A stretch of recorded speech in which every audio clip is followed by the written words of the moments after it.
All right. Hey, Mike, welcome to the show. How are you doing today? I'm great, Kyle. How are you? Thanks for I'm, having me. I'm good. Yeah, I'm happy to have you on. It truly is my pleasure. And I'm excited to talk about some of the conversations that people are having current day right now. But before we do that, I would love to just kind of hit you with a couple lightning round, get to know you questions, and then we'll jump into that if that sounds okay to you. Let's bring it. All right. Mike, where did you grow up and where do you currently call home? So born in Washington, D.C., but I've been in Charlotte since I was four, other than college. So I call Charlotte home. Okay. Married, kids? Married, wife is Dara, kids, two. Trace is the boys, almost three, and then Sloan is about 6 months. So we're Okay. just getting out of that like no sleep stage. It's brutal. I laugh because I've been there not too Yeah. far long, not too long ago. Okay, Mike, favorite hobby or pastime? What do you like to do? Man, it depends on the season. I'm kind of a seasonal kind of guy. So, in the fall, just being outside and like Mm, a good hike or mountain biking or, pick up soccer, basketball is great. Love yoga, trying new restaurants, eating.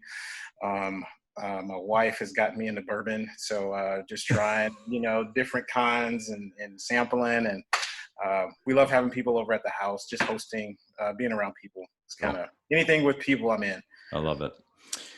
Um, favorite book, and you can't use your book. I know you've got a great Yeah. book with Sean, not that Well, one. I wish I could find a copy of it somewhere to tell you what my favorite book is. Um, favorite book. I really love The Long Walk to Freedom by Nelson Mandela. Okay, I cool. just I usually thick books like that take me forever to get through. I've read it like almost overnight. Mm. Two more. How would you define success, Mike? Ooh, I think success is defined by um, your relationship with failure. And Mm, when you go after things at a passionate, intentional level and fall short of it, success is your response. mm. Does that defeat you? Do you get buried by that failure, or do you figure out ways to learn from it, to fail quickly and to rise above it and keep going? Yeah, good answer. I like that. Last one here on a quick get to know yous. Growing up, Mike, who had the biggest influence on you? Probably my dad, and a lot of that was nonverbal. Mm, He's a man of few words, but now that I'm older, I realize that, and the guy that I would like to maybe introduce you to is Justin Batt. Always mm, says that more is caught than taught. When it's like that kind of father kind of relationship, and so I realized that I caught so much from him, mhm. so much from him. The way I treat people, the way I work, the way I think about things, my mannerisms. And so he's definitely probably influence number one. Yeah, Yeah. that's good. And my dad's the same. My dad's very soft spoken, not a man of too many words, but I learned a lot just watching him. So I love that. More is caught than Yeah. taught. Yeah. All right, let's get into some of the conversation that we have today, and the reason that I wanted to have you on and have a conversation with you is because I've seen your response to a lot of the things that are going on in this world right now, and things that many people are thinking about but maybe struggling talking about it. And I love how you've responded with grace and with passion and gentleness. And I want to just illuminate your story because I feel like just having a conversation around this would really help and bless a lot of people and help us heal together and move forward together. So with that being said, I've got a couple questions I'd love to ask, and let's just have a conversation around it. Yeah. Yeah. Um, Center stage, obviously, the last few weeks has been the murder of George Floyd, and I watched as you put out an IGTV the other week, and your reaction to seeing that video. Could you just talk a little bit about your reaction and some of the emotions that might have brought up for you? Yeah. The list of emotions would probably need 5 or 10 podcasts. Mm, I think my initial viewing of the video was like, I can't believe this is happening again. But also, hey, I'm glad that somebody's filming it. I can't believe whoever's filming it isn't getting involved. I can't Mm, believe that there are other policemen watching it. mm, And when does this stop? When do we get to the point where we realize that there are better ways in general to go about our human interactions? It doesn't have to be that we use force. It doesn't have to be that we use aggressive language. Um, I think some of that is a skill that needs to be taught. When it comes to education, when it comes to law enforcement, when it just comes to like society. I think we've lost our ability to communicate to each other. I say all the times that they sticks and stones may break my bones, but words will never hurt me. Words are the only things that's ever hurt me. mm. I've recovered from injuries, from breaks from sports and stuff like that. But the words that we share to each other, the things that we post, they carry a lot of weight, and we need to be careful in how we use those. And in a world where it's easy to just voice our opinion without having a face attached to it, I think we lose our ability and we lose some of our connection. And so, what I saw in that moment was just humanity fractured, Mm. and it hurt me. It really hurt Yeah. Yeah. So,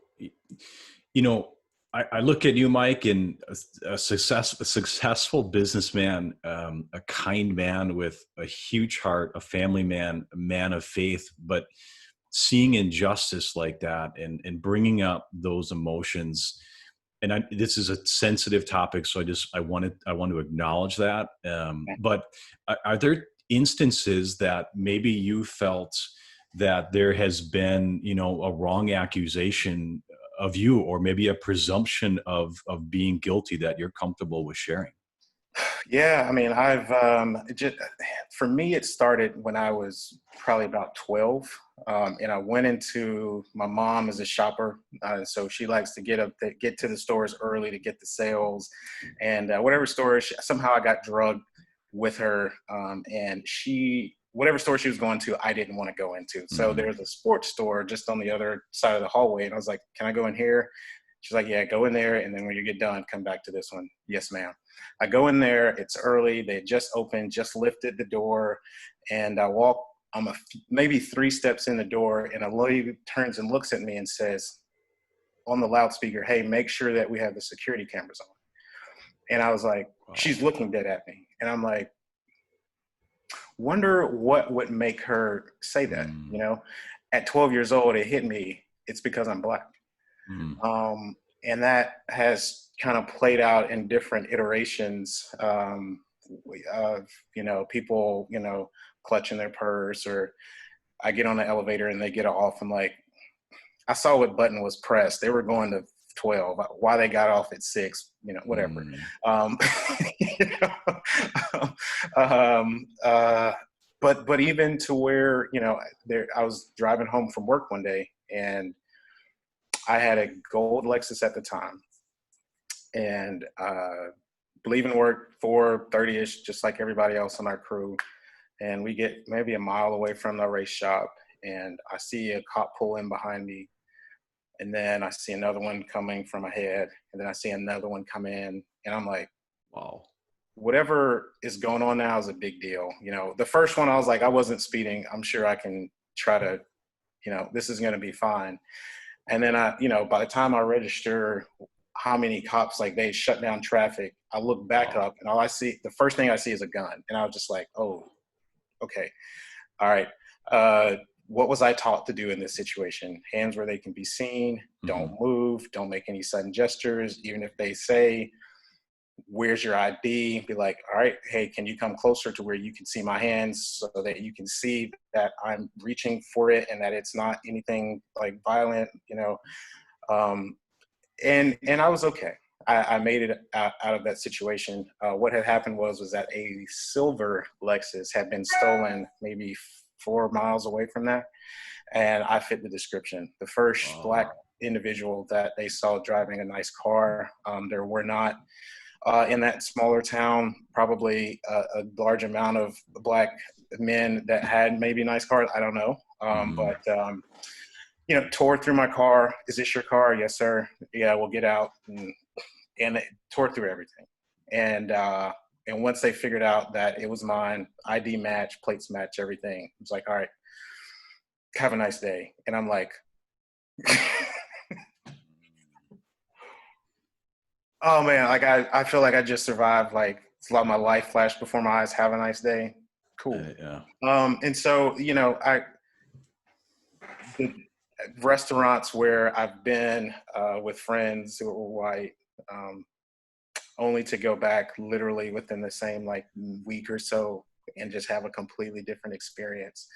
Um, it it really can grind on you. Mm. It can be really tough to go to work and show back up the next day and be like, yeah, man, how was everyone's day yesterday? And I'm like, I'm here. I'm Yeah. really excited about that.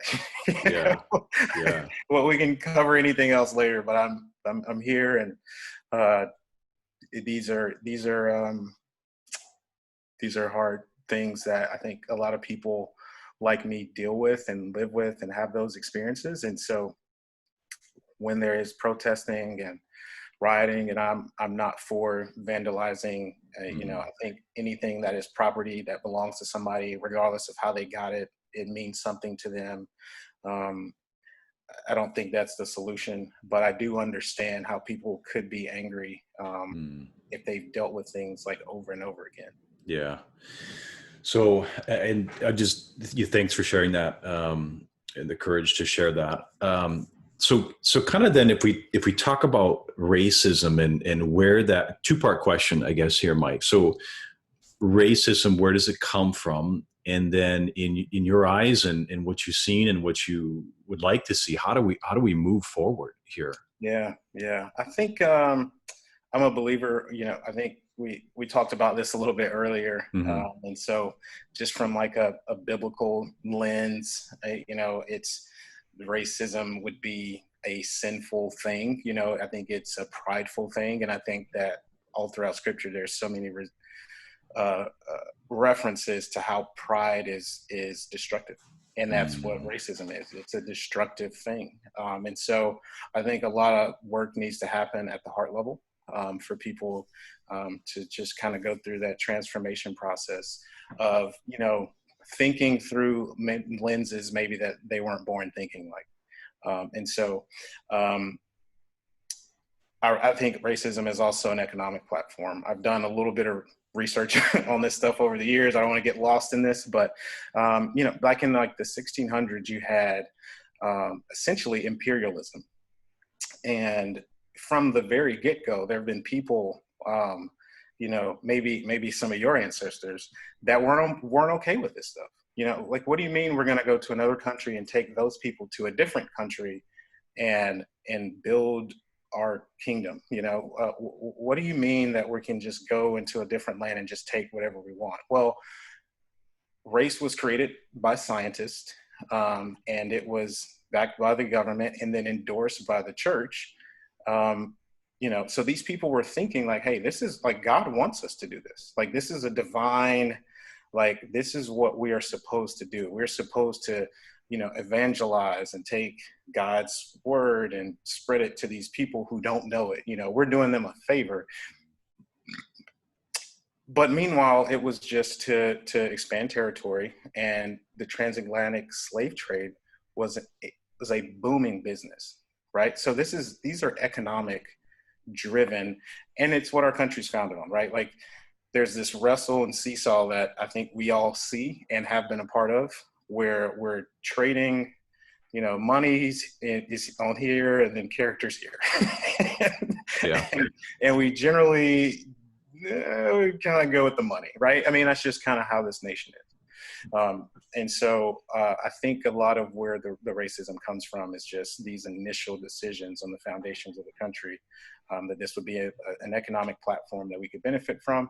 And the only way for us to do it is to make people that are going to implement this feel as if they are superior, backed by government, backed by God, and that this is okay. This is what we should be doing. And Mm. so people have thought that way, I would say up till recently, but strongly that was the dominant way of thinking, probably up to 50, 60 years ago. Mm. And so we're still I think we're still dealing with decisions that have been made hundreds of years ago. Mm. So, and before you and I hit record here, you were talking about, because the work that you do as a pit crew coach in NASCAR, And you and I, before we hit record, we talked about what you just saw on Sunday at the last race. And so the second part of that question was like, Mike, okay, so how do we start? How do we move forward here? What do we do? And you're starting to maybe see some things. And I'd love for you if you wouldn't mind sharing what you maybe saw on Sunday at the race. Yeah, Sunday. It's kind of embarrassing because I'm crying on national television. I did see that. Yeah. Yeah. Um, but I will say that those weren't all bad tears. Those were some painful tears, kind of mixed with some tears of hope. What happened was for those that haven't seen it, NASCAR took 30 seconds after a speech from the president, Steve Phelps, of just saying like, hey, our nation's hurting. There's a Black community that's hurting. We want to listen. We want to do better, and that our country has to do better. And so we want to just take these moments of silence, but we want to listen. We want you to know that we are listening. And so I said I was going to probably get emotional at some point, but I just never ever would have imagined that happening in NASCAR. The way it started, the personalities that I had to deal with, the comments that I heard from people, whether they were to my face or I heard it through the grapevine, I knew that there were people that were just rooting against me, didn't want me to be there. And it never would have been on NASCAR's radar 15 years ago to make a statement like this, to even acknowledge, and I think it's, a lot of it's not wanting to alienate the fan base, not wanting to get political. And what I saw and experienced and was a part of Sunday was, like I said, it was a moment of hope because, like if you've seen like a Castaway kind of movie where Tom Hanks he's fighting for his life, and in that moment where he sees that somebody sees him, he knows he's going to be okay, and he's not been rescued yet. No one's given him a raft. He's still in his same state, but seeing him gave him hope. And so I felt like there was some seeing that happened that gives me tremendous hope for moving forward. Love that. Okay, Mike, let's stay on NASCAR because I know you and your partner, Sean, are really excited about your guys, your team. Yeah. And I want to talk about your team because the work that you guys are doing, from what I understand, you've got the most diverse team in NASCAR. Sure. And I understand your team is really good. So I'd love to hear what is the secret there? I mean, how do you build the most diverse team in NASCAR, which, as you had mentioned, probably isn't really known for diversity?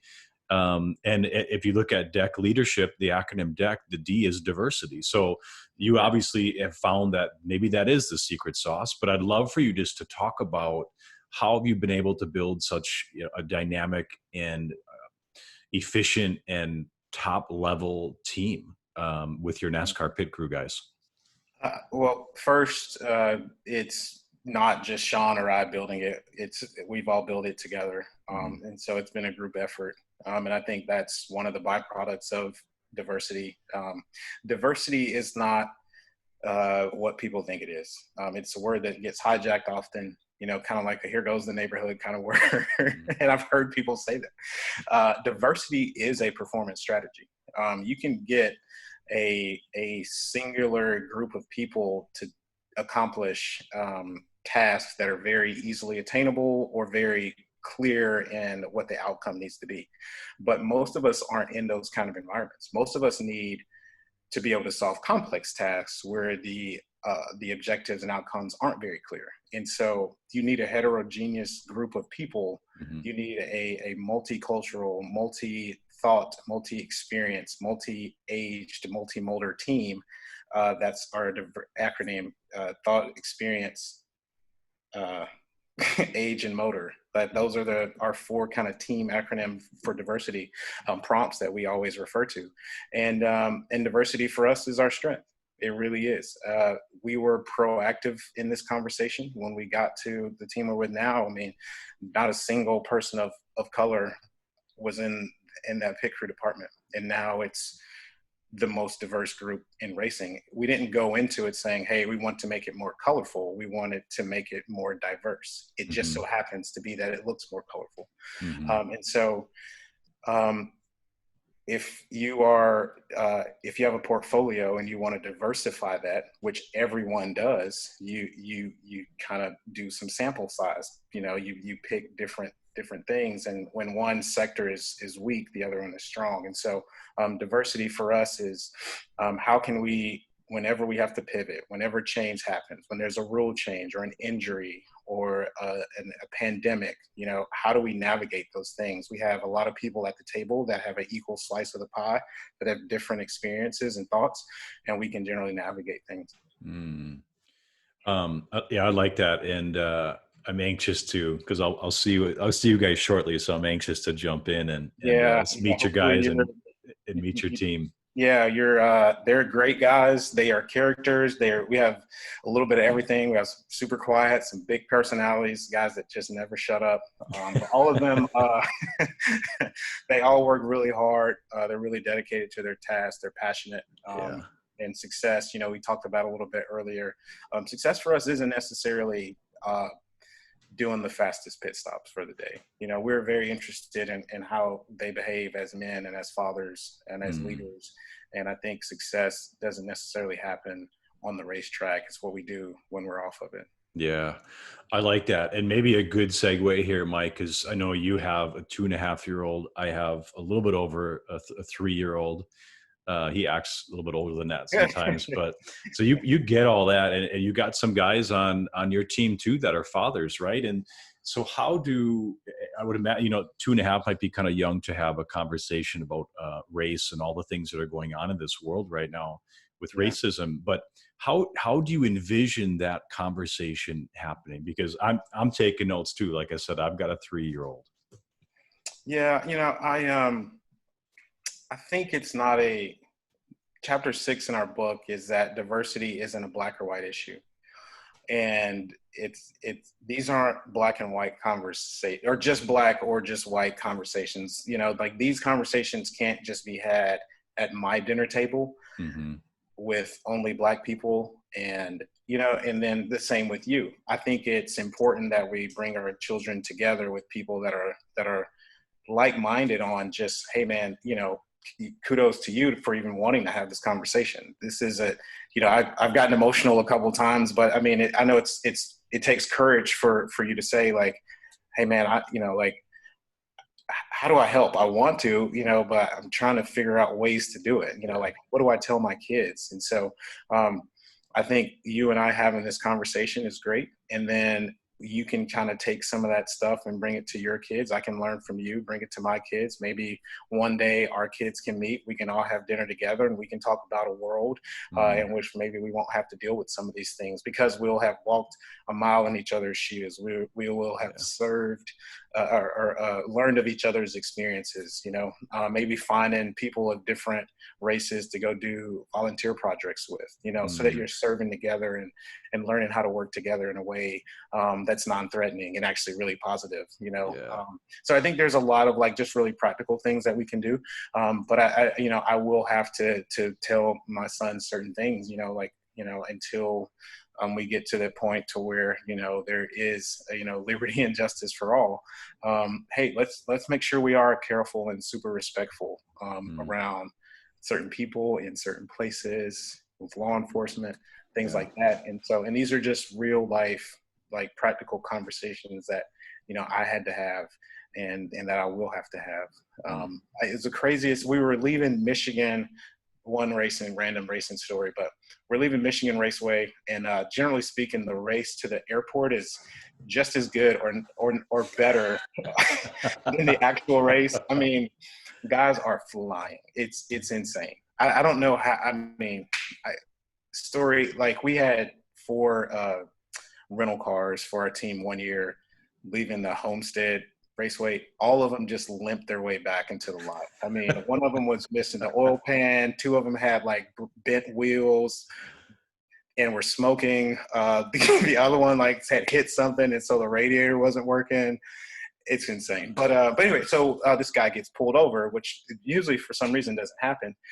And they're all like joking with the officer and, like, hey, I think he's been drinking. You should give him a breathalyzer. And I'm just like, guys, shut up. And, and I'm like freaking out. I'm like, Oh, you're driving. wide-eyed, huh? You're driving. You're the one No, driving. I was in the back. I was in the back Okay. of this. I was in the back of this van, and so I'm like hands on the seat. I'm like this, like not moving. And then whenever we pull off, they're joking with the officer. Whenever they pulled off, they were like, "Metcalf, what was your deal? Like that guy was cool, man. Like what?" And I was like, "You guys have just had different experiences than I have. Like I've never seen anything like that. I've never had like an officer like you can just joke with. I was like, this is a different world, and so." But that was a good conversation for me to have with them. I was in that car. They saw that, and they were like, "Are you serious?" I was like, "No, I'm serious." And so for them to be able to, for me to tell some stories about my interactions was like, "Huh, okay." So there's moments of perspective when you do life together. I guess this is my only point is that we have to like stop kind of like siloing our experiences in parenting and in the churches we go to and the school clubs that we join and the neighborhoods we live in and things like that. If we can kind of start collaborating, Sean says all the time, a rising tide lifts all ships. And so a little bit of a lift from me to you is a little bit of a lift for everybody. Yeah.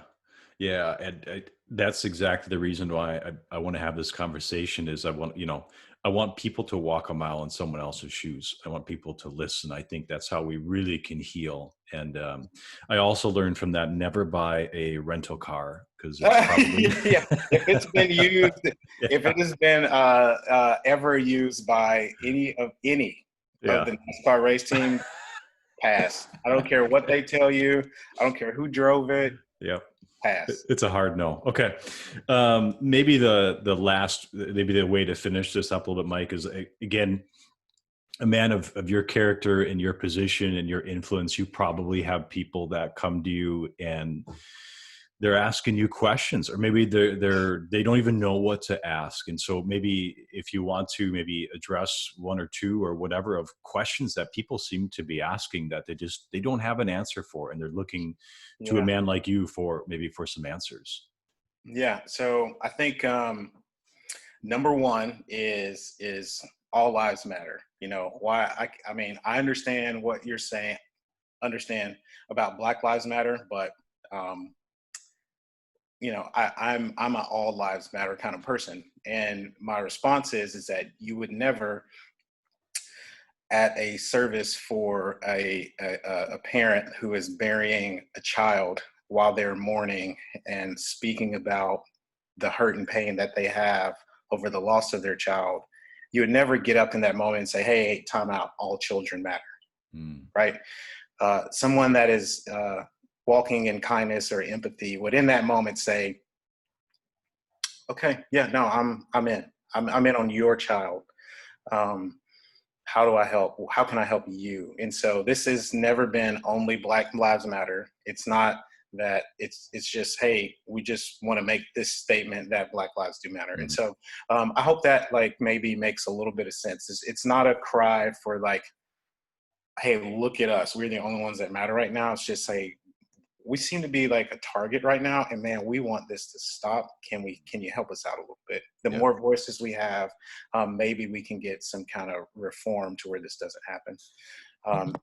I can keep going, but I don't know how much time we have. And give me another one. Okay.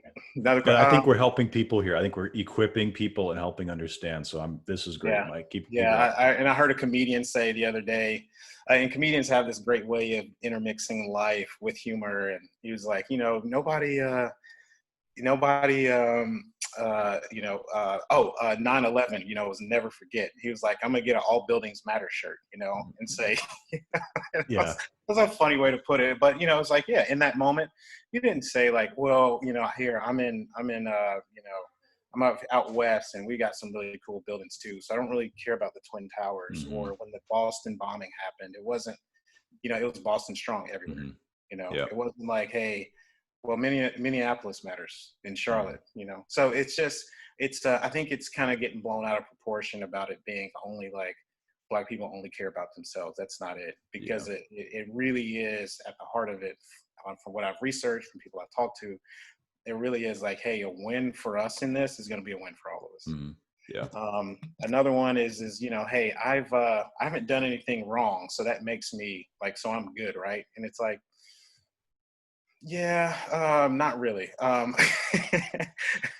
There, I mean, I get what people are saying. I think a lot of people were raised to not be racist, to be accepting.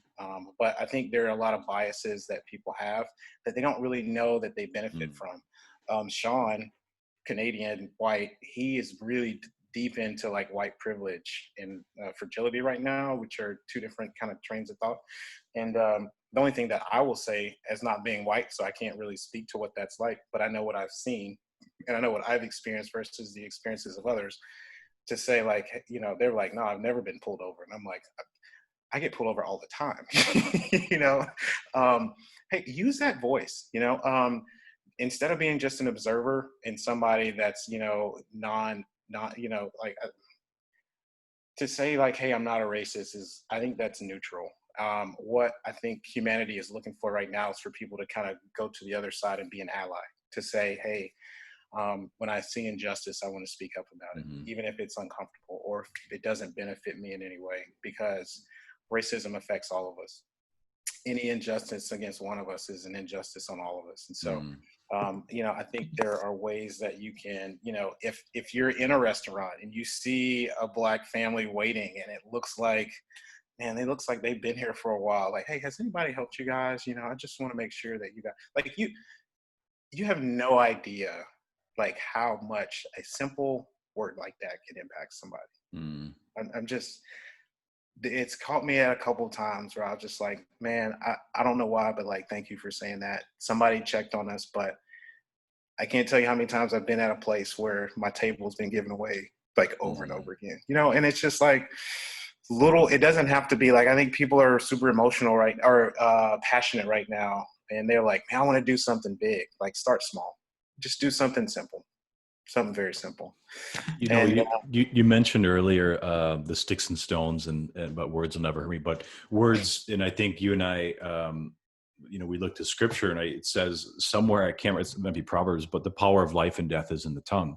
yeah, So if our words can tear someone down, well, our words can also really build someone up. And I think, to your point, really simple, small things that we can do is just using our words and our voice to lift anyone up who's hurting. And I think that's a really beautiful way to put that. And we all want this big strategy, right? To go out but I think it really just, it's small steps. And that's how if a collective group can do small steps, we can do some big things. yeah. And the only thing that I'll add to that, because it's very well said, Kyle, is look to your gifts. Like, what are you good at? Mm, If you are good at uh, finances, help do like a mentor in a community boys and girls club, and put on like a 1 hour class about like economic development or wealth and like how to manage mhm. money, banking 101. Just you're an athlete,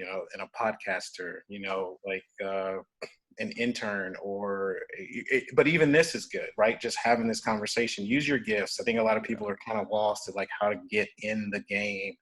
They've been on the sidelines of this racial conversation. They're like, I want to get in the game.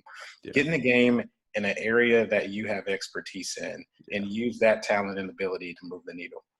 I'm going to have to rewind the tape here because I think you called me an athlete. I'm not sure, but you said athlete. I think you were referring to me. So I appreciate that.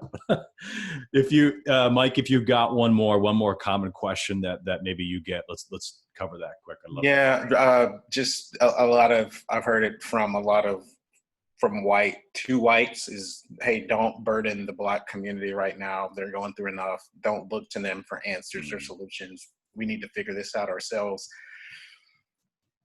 I understand that. I think it's a noble suggestion, but I don't think we're not gonna figure this out without each other. mm, And so as much as it is, I've talked to several young Black men who are like, man, I'm tired of talking about this stuff. And I'm like, you have to keep talking. You have to keep talking. to your point, our words are what's going to build this bridge. And so, yeah, it is. These are tough things to talk about, but we have to continue to have courage, continue to have resilience and fortitude, and fortune favors the brave, you know? So we're going to have to be brave in these conversations, with our kids. We're going to have to make it missions of things where, you know, man, you know, maybe I saw some injustice happening and I kind of said it wasn't my idea or it wasn't my fight. There's going to have to be a level of K here, kindness that we give to both ourselves and others as we engage in these conversations.